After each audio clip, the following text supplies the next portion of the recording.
not even talk to me. Talk to me because I don't get it. Why will you get a contract and then they pay you the money? The next thing for you to do is to go to club, act like a big boy. Do you even have savings? I don't get it. The house you're staying is a rented apartment. You don't even have a house. Do you even have any land in your name? No, you don't. You can't stay with a guy that doesn't even know how to build a future. You can't do that. Spending money on you now is not a bad thing, Abi. Eh? I never see person who say they put sugar for your mind for me. You be winch, you buy more soup. Which kind of thing be this? Okay. I dey spend my money on you. I dey spend them well. I expect you to be happy. You dey vex.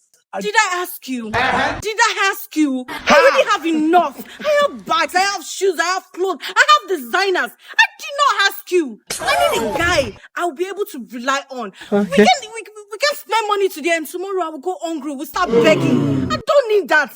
I need a guy that can build a future with me. Wow. All I'm doing is just to make you happy. It's my responsibility to take care of you. Why are you taking this too far? See, Notch, I really want the best for you, okay? I'm not like all these girls that you have to start impressing with your money, eh? I want the best for you. So please, if I'm leaving now, don't follow me, okay? Cut.